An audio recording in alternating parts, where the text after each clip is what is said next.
Jadi sebetulnya semua kritik yang saya ucapkan itu ya standar aja. Tapi bagi relawan atau pendukung fanatik Pak Jokowi itu dianggap sebagai pemecah belah bangsa. Itu di mana memecah belahnya? Justru mereka yang memecah belah bangsa karena mengeksploitasi hal yang tidak pernah dipedulikan oleh presiden.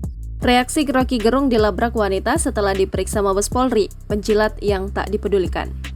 Roky Gerung dengan tegas menyinggung sosok wanita beserta rombongan yang melabraknya saat diperiksa di Mabes Polri atas kasus dugaan fitnah, ujaran kebencian, dan penyebaran hoaks terhadap Presiden Joko Widodo. Menurut Roky Gerung, pihak yang menyerangnya adalah penjilat yang mencari perhatian Presiden dan pendukung Jokowi, dilansir YouTube Roky Gerung Official. Dalam kesempatan itu, Roky Gerung menyebut jika dirinya selama ini berbicara yang wajar terkait Presiden Joko Widodo. Ia merasa sama sekali tak berniat melakukan fitnah, ujaran kebencian, dan penyebaran hoaks terhadap Presiden Joko Widodo. Namun hal tersebut justru membuat pendukung Jokowi menganggap Roky Gerung menjelekkan sang presiden. Sebetulnya semua yang saya ucapkan itu standar aja, tapi bagi relawan atau pendukung fanatik Pak Jokowi itu dianggap sebagai pemecah belah bangsa. Di mana memecah belahnya? Justru mereka yang memecah belah bangsa karena tidak pernah dipedulikan oleh presiden, katanya. Tak hanya itu, Roky yang sempat dilabrak wanita sesaat setelah diperiksa Mabes Polri lantas menyinggung pihak yang disebutnya tak senang dengan ucapannya. Sementara itu, Roky juga tak ketinggalan mencibir pihak yang hanya ingin cari perhatian.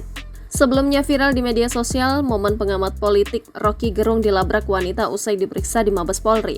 Saat itu Roky Gerung yang baru diperiksa di Mabes Polri sendiri tampak merasa kaget dilabrak seorang wanita hingga membuatnya memilih mundur untuk menghindari keributan. Melansir Instagram @terang_media pada Kamis 7 September 2023.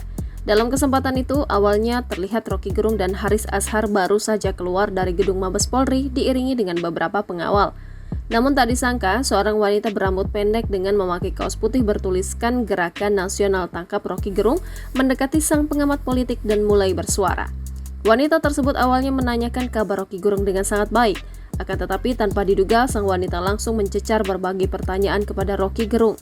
Tak sampai di situ saja, sang wanita terlihat ikut mendorong Roky, namun pengamat politik itu terlihat terus berjalan seolah tak mengindahkan. Haris Azhar yang mengetahui hal tersebut kemudian mengingatkan sang wanita untuk tak melakukan penyerangan fisik ke Roky Gerung.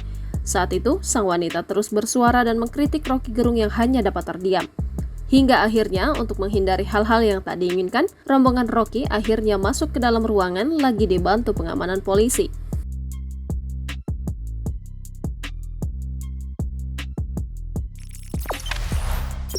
Jangan lupa subscribe, share, komen, dan like ya!